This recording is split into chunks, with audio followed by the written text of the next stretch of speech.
kudune damkar iki. Lah iki kudune damkar, nek ora damkar ya ora iso no. Few moments later.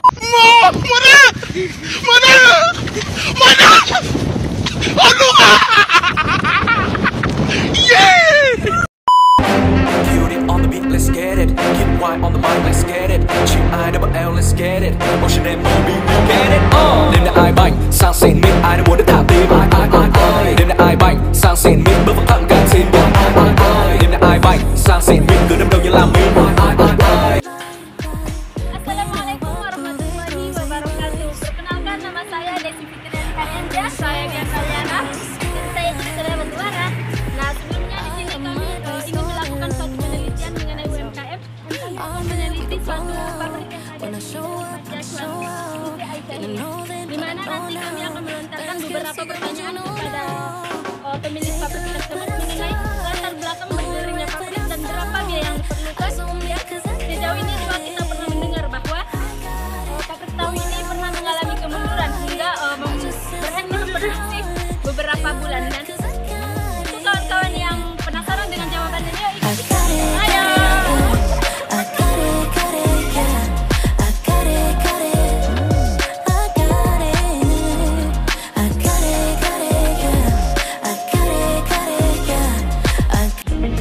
That bright infinity inside your eyes. 밤 내게 날아가 꿈이란 것도 잊은 채 난 웃으며 너를 만나. Never ending forever, baby.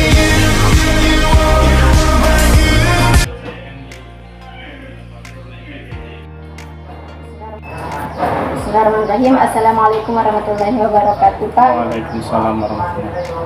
Sebelumnya mohon maaf mengganggu waktu Bapak sebentar. Di sini kami mahasiswa dari STAN Madinah ingin izin kepada Bapak, di mana di sini kami ingin mengerjakan tugas, yaitu meneliti pabrik tahu Bapak sebagai tugas UAS. Mungkin nanti ada beberapa pertanyaan yang akan kami sampaikan dan kami harap Bapak dapat menjawabnya. Bang, terus kalau kebetulan itu harapannya maju kan, jadi dipinjamlah beberapa modal ke bank. Ya, kira-kiranya modalnya itu berapa, Pak? Modalnya itu lebih kurang, kalau diakumulasikan itu lebih kurangnya sama hampir 200 juta sama tanah dan bangunan ya. Tanah dan bangunan. Kalau untuk membangunnya aja nggak nyampe. Hambatan dalam pembuatan tahu. Baik, hambatan dalam pembuatan tahu itu sebenarnya relatif ya, relatif, dan setiap hari itu pasti ada hambatan. Tapi yang sering terjadi hambatannya itu yaitu bumbunya. Bumbunya itu karena sekarang itu produksinya sedikit, jadi bumbunya itu kalau dia dingin bumbunya berarti besoknya itu airnya harus panas. Dan harapannya bumbunya itu selalu panas, tidak boleh dingin. Di internal kemudian kan Pak, saya pernah dengar pabrik tahu ini sempat tutup. Itu apa masalahnya, Pak? Ya, dulu memang sempat tutup dan saya kurang tahu pasti itu berapa bulan, mungkin lebih kurangnya 6 bulan ya. Nah, itu tutup karena COVID.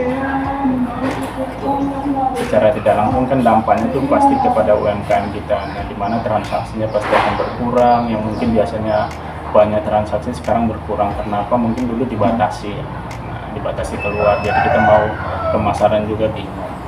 Seperti apa, orang mau belanja juga nanti takut berpikiran, oh tahu ini jangan dulu beli luar, nah, kan itu himbauan dari pemerintah. Kan sekarang kan Bapak memutuskan untuk memulai produksi lagi. Apa sih alasan Bapak yakin untuk memulai produksi lagi setelah gagalnya?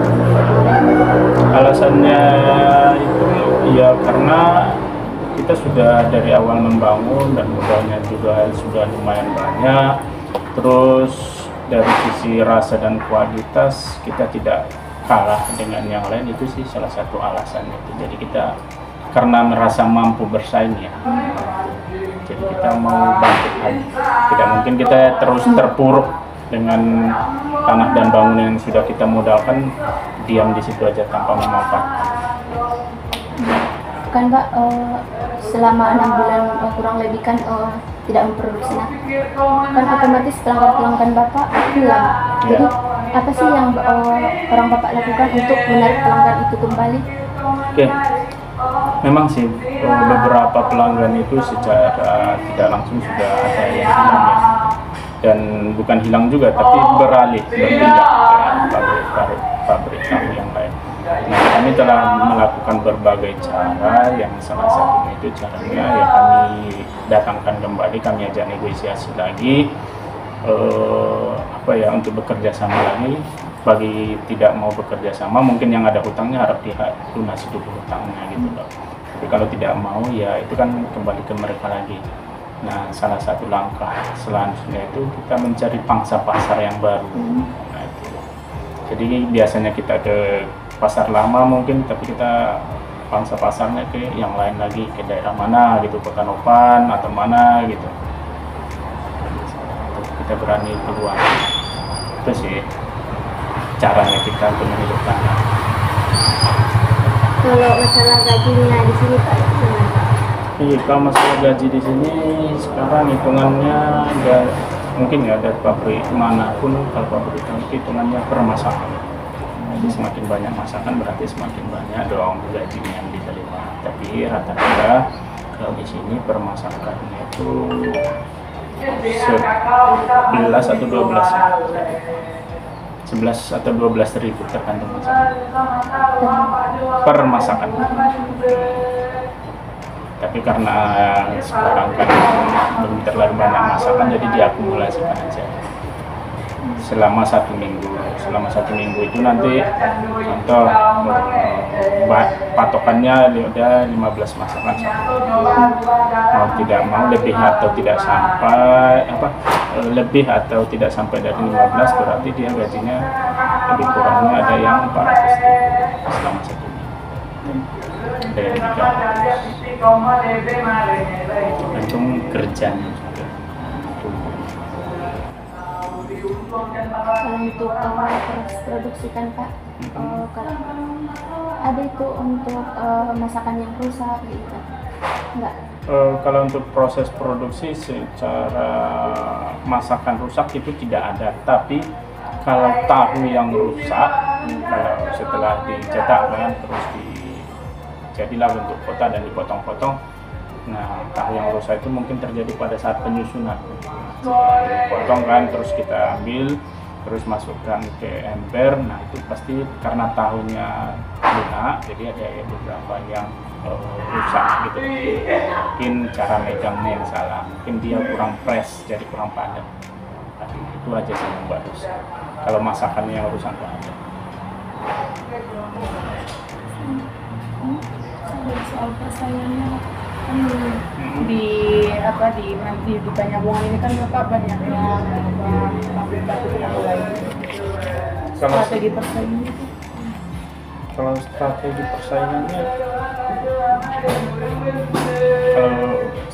persaingannya dari pabrik-pabrik tahu yang lain itu secara tidak langsung kita mungkin lebih menonjolkan ini ya, kualitas tahunya kita, bukan mengikuti permintaan pasarnya. Kadang kan ada beberapa di pasar itu tahunya kurang keras, tahunya ini ya. Jadi kita nggak peduli yang itu, tapi kita mengutamakan kualitas. Berarti kalau kualitas kita dia rasanya enak, terus kalau digoreng itu lembut, mengembang, itu yang kita pertahankan. Jadi kita seiring berjalannya waktu itu biarlah orang yang tahu, itu aja sih. Kalau untuk harganya Pak? Harganya kita itu menyesuaikan, tapi kayaknya kita kalau dijual tukang ampas ini lebih murah daripada yang lain. Contoh ya, yang lain itu mungkin jualnya 1.200, kalau kita masih jual 1.300 potong. Itu misalnya ya. Apalagi? Harapan Bapak ke depannya untuk mengembangkan pabrik ini? harapan kedepannya itu ya harapannya pasti pabrik tahu ini berkembang dan maju kayak dulu lagi gitu loh, bisa menguasai kota Penyambungan sampai ke Natal beberapa ya, terus nanti ke Tanoban. Harapannya itu sih kembali kayak dulu lagi, tapi kan untuk mengembalikan itu perlu proses dan tahapan-tahapan. Kan Pak sejauh ini usaha yang seperti apa yang udah orang Bapak lakukan untuk Kalau sejauh ini kita lebih ke kualitasnya terus yang kita perbaiki. Kalau logikanya kualitasnya bagus, orang pasti akan senang. Dan biarlah dari mulut ke mulut aja yang memasarkan. Tahu SAQ ini ternyata bagus. Mata kita SAQ.